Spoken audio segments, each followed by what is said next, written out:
I think I've everything cleaned and ready to go now, so I'll start putting this back together. I'll start with a bit of molybdenum paste, and I'm running it around that groove in there that those wedges will run in. It doesn't need much. I'll just run some on those flat surfaces there, which generally speaking shouldn't be touching anything in here, but you never know your luck. Getting this back together, because we left that one wedge in place. You need to make sure that you start this with the scale, the focus scale numbers somewhere near the arrow there, and then we're trying to hook it in underneath that wedge that we left in place, like that. Easy. Now I'll start putting the other wedges back in place, so I might need to put one in, slide one in under here temporarily actually. See if I can pick this one up.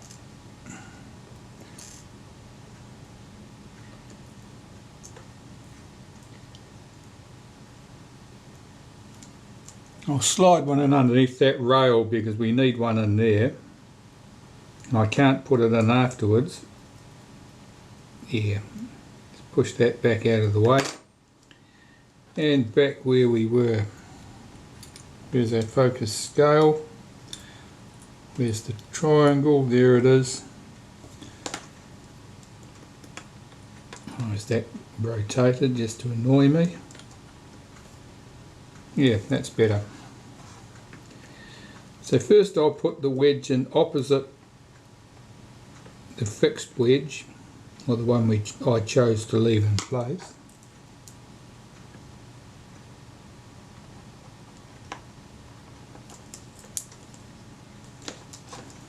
Now these wedges, obviously the more you push them in the harder they wedge, and that will make the focus stiff if they are pushed in too far. If they're not pushed in far enough, you'll have rattle. So I'm checking here to see if there's any rattle across those two wedges. There doesn't appear to be. It appears to be good.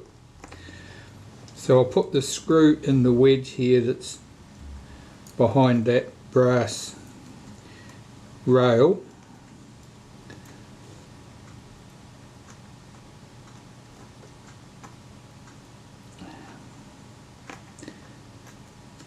And reasons of its own, that screw doesn't really want to play the game.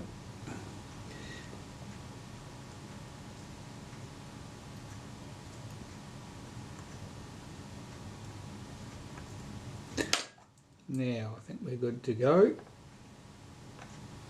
Oh, not yet.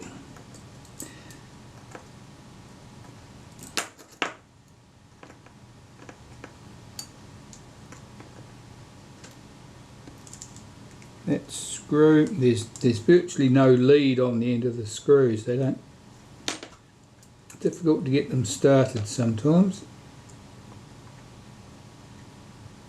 Yeah, it's picked up the thread.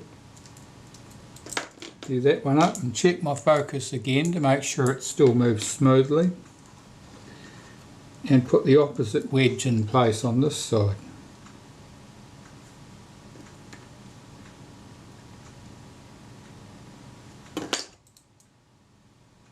Every time you put something like this in, you've got to check to make sure that things still move smoothly, because if you get them all in place you won't know where the problem lies. I'm checking here to see if there's any undue rattle. That appears quite good. So I'll nip those three screws up good and tight and check again. It's smooth. There's no rattle. It's not overly loose. It all looks quite good. Right, the first of the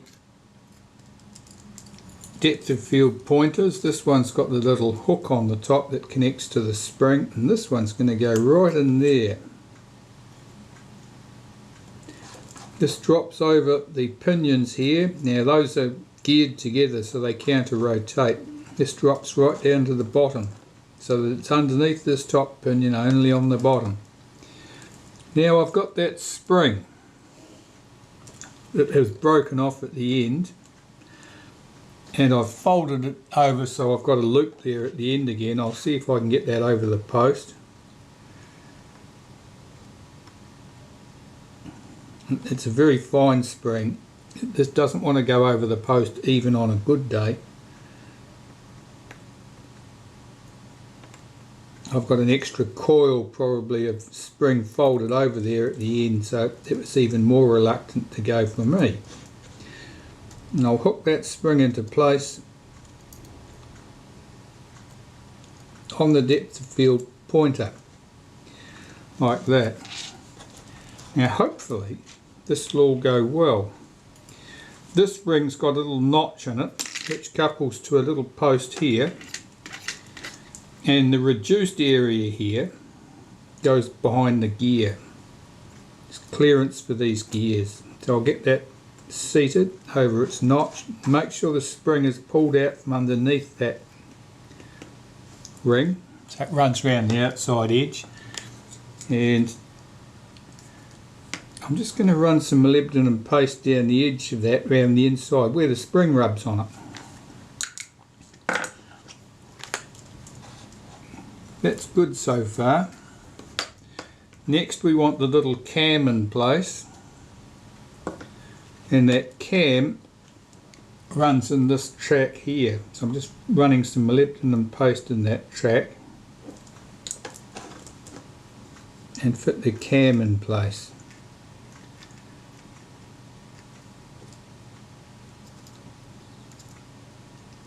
That just sits in there like that. I didn't fat finger it, it'd help. Here we go. Sits in there like that. Our second depth of field pointer goes in. This has got a little gear on it, so it's got teeth on it, so it couples to the upper of those pinions, and obviously we want this timed correctly, so it's got to be getting this in place. The slot in here has to drop over that pin on that little cam, and I've got to move this on the gear so it's timed correctly with the other one, which I think is one tooth over from there. There. That looks right. So that's all seated in there. This piece goes on. Now the pin in it drops into this hole on the cam.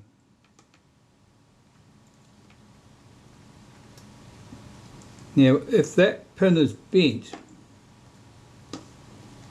you end up with troubles, because what happens is that basically it won't rotate on the cam properly. It wants to move, flip upwards. Now I'm getting this spring in place. That goes over the same post the other spring went on.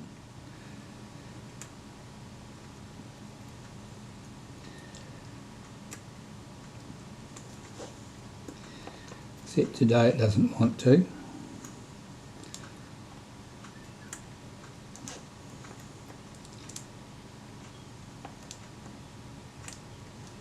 I might have to get a different pair of tweezers. These ones aren't doing the job for me today. They're certainly not.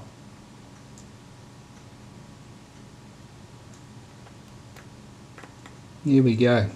Finally. Okay, so those components are all in place. I believe I have that timed correctly. Both of the depth of field pointers are out at the extremities. Now we need to close up the base of this, so we can put this to one side for the moment, because we haven't done anything with this. Here's the cam. I'm just going to run some molybdenum paste around this, but you could use synthetic grease or graphite grease. I just want something on those inner surfaces where it runs in this channel. so it's not dry. If it's dry, it chatters across the metal surfaces like those despicable chatter rings that kids had probably a quarter of a century ago. And then I'll put its little retaining brackets in place. With 3 of these, you need to orient them so that they do not block the other screw hole. They've got a little notch in them for clearance. It only affects it in one position.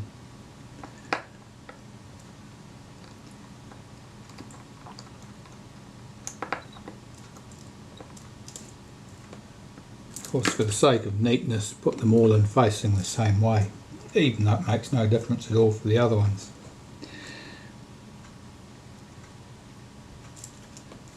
Getting these screws in is sometimes awkward. The holes that they've punched in that thin piece of metal are very close to the outside diameter of the screw. It's sometimes awkward getting these screws started.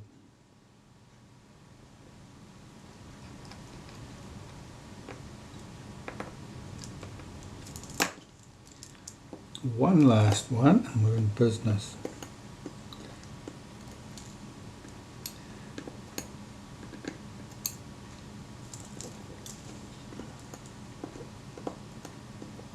If I can get my tweezers to cooperate.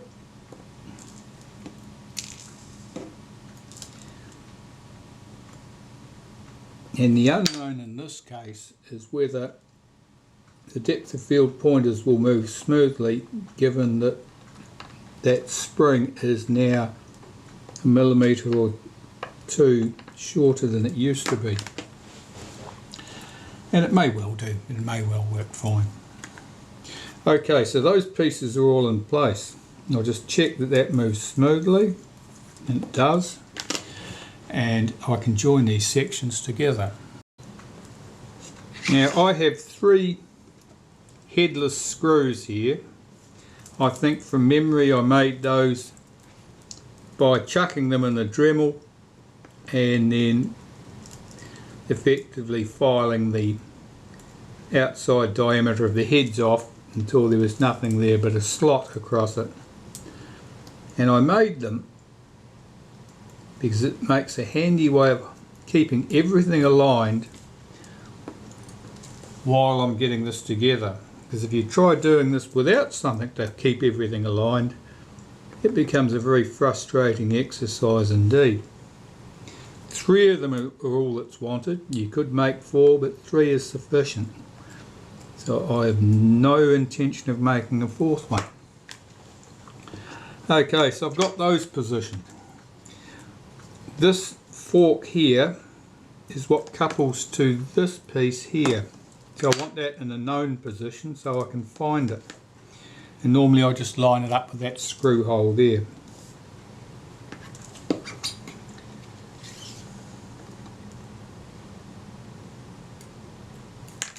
We've got a shim here that goes on, and this is held in position by those screws.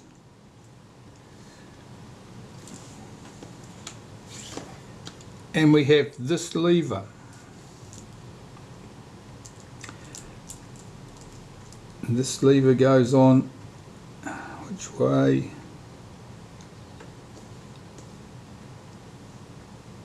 That way.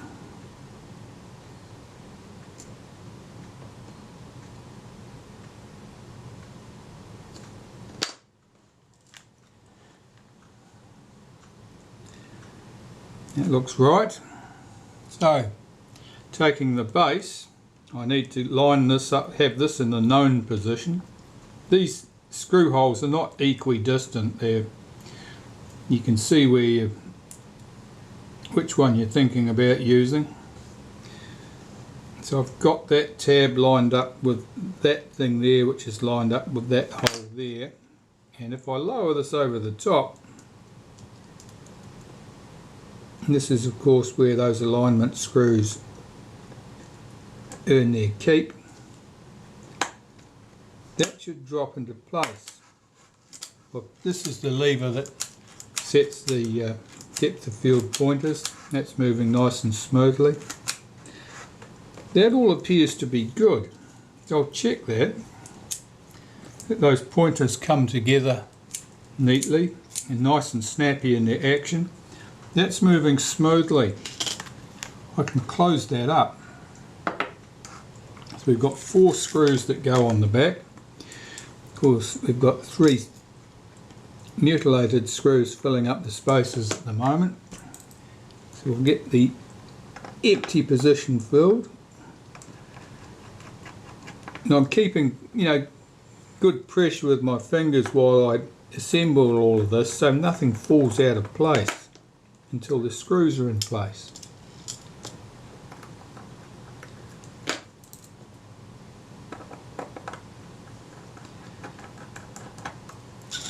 I'm just checking that I did get that brass tab in the fork of the focus, and I did. I should have been closely watching that while I was assembling things, but I didn't. Everything went straight into place, which is unusual. Things don't usually go all that smoothly.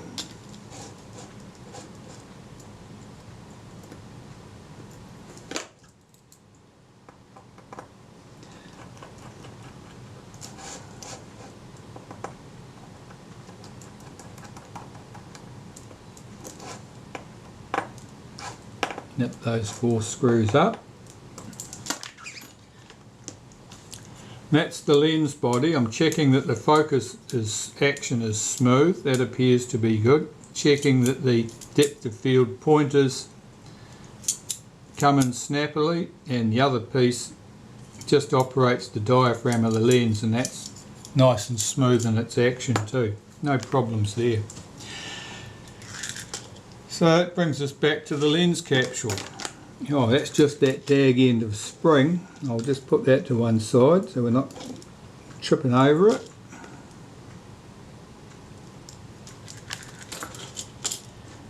The lens capsule, I've cleaned the glass on this, I've cleaned the thread out on this. So the helical thread is nice and clean. Had to spend a bit of time cleaning that with naphtha.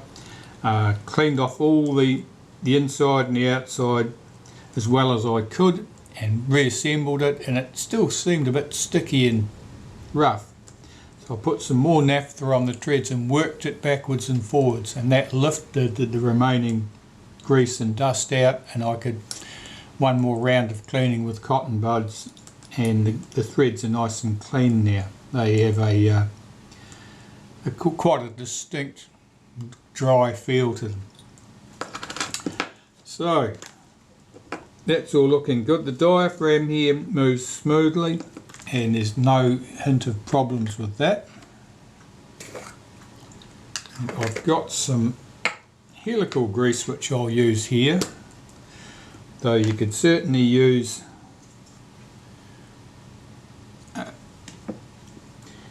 some other grease if you so desired in this position. So normally I'll just put a little spot in about half a dozen areas around the outside.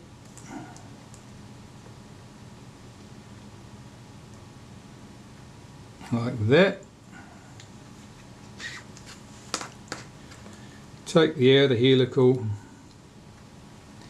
just run that on, work it backwards and forwards to make sure it's nice and smooth.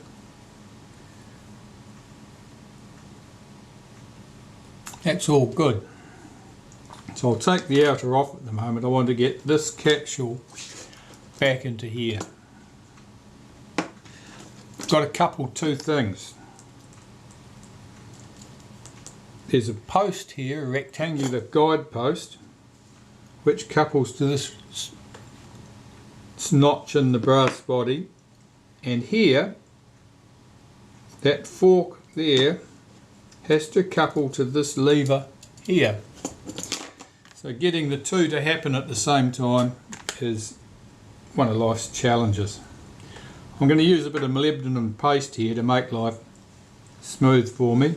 I'll put it into that notch in the body and I'll wipe it into that fork.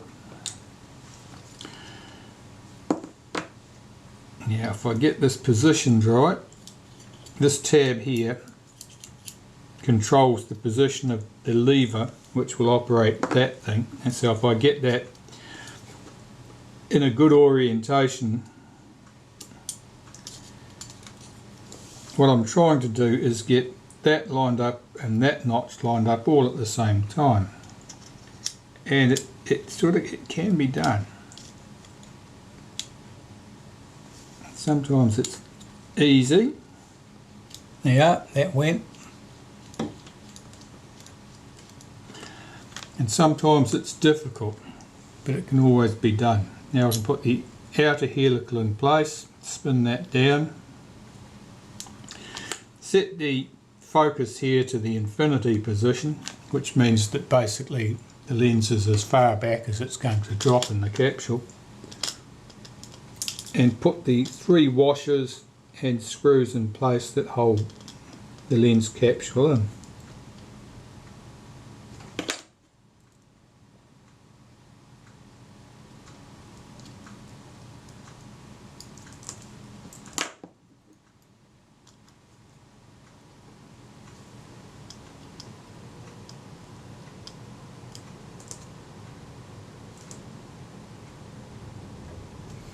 Now if you were assembling the lens to go on a Retina 3S camera, for example, a rangefinder camera, you would set the focus of the lens to produce a focused image at the film plane. You'd use a ground glass screen or an auto-collimator or some other method. Because it's a reflex camera and I've already ascertained that the focus on the focus screen matches the focus at the film plane, I don't need to do that. I can just simply put that on the camera and check my image in the viewfinder. And so that's what I'll do. So I'm just checking that that moves smoothly. That appears to be good. Here's my camera body. Put the lens in place, rotate it till it locks, look out the window and check the view of an infinity target. And the focus doesn't quite come back to infinity, so I need to rotate this slightly. I'll take it a bit further than I expect, and then I'll shift the focus scale ring exactly to the infinity stop when I've got this where I want it. Where I want it, the image is just right there. My focus scale ring is not quite round at the infinity position, so I'll slacken up my 3 screws. Now, being careful not to disturb the black ring here, I want to rotate my focus scale ring to the stop, retighten the 3 screws and check again. And that looks perfect. So make sure those screws are nipped up.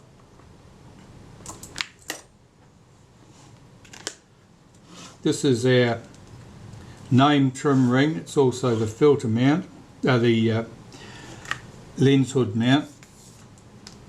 Now there's a pin on the back of this little rectangular tab that drops into a slot in the lens at this point. That stops this thing rotating. So I'll get that in place. Yeah, that's just dropped in. I'll rack that focus forward a bit so I can get a hold of that. And here's the conical section that will hold everything in place. That screws into the centre. So I'm just taking a wooden toothpick here. I want to get that thread started. Yeah, it's running down nicely.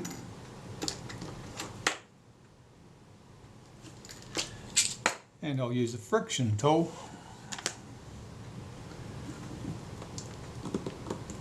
to tighten that up, and then just check that the focus moves smoothly.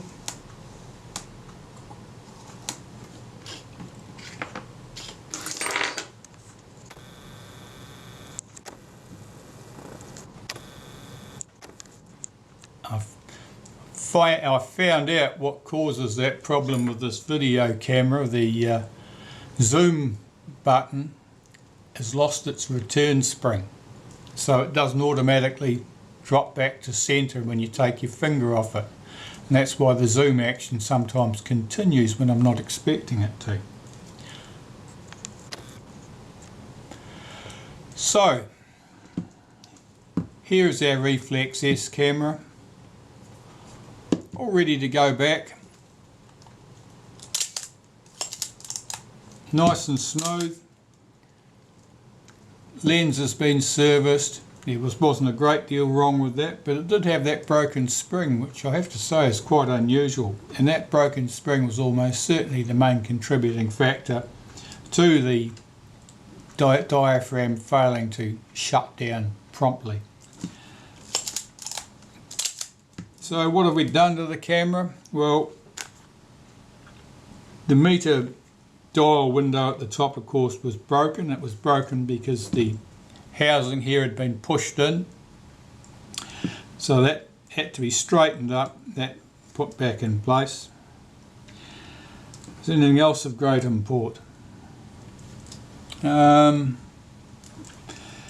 I had a bit of a fight with the Leatherettes getting them off, but they came off, they've gone back on, they look nice and neat. Broken spring in the lens, of course. There were one or two other things, weren't there? Well, there was that bracket for the cocking rack, and that had a deep groove in it where the edge of the cocking rack had bitten into it, the cocking rack having had a very sharp edge at that point.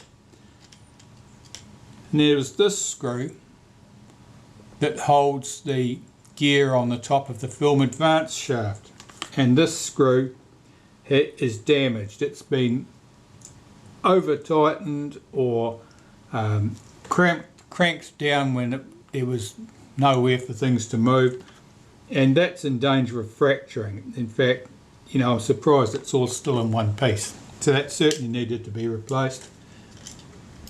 And then there was the broken window, which we've already mentioned. So that's it for this camera. I've got its UV filter here. The filters on these ones, as I say, is exactly the same size as is used on the Retina 3C type cameras. And that's about all I've got to say. So this camera, which is now ready to go home, is the last of the cameras on my countdown to retirement list, and that's it. There'll be no more. So any other cameras I'm servicing from here on in will be cameras of my own, and they will be serviced as I feel like getting around to them. It'll be quite a different experience. It's very different repairing your own things compared to repairing stuff for customers. So, thanks for watching.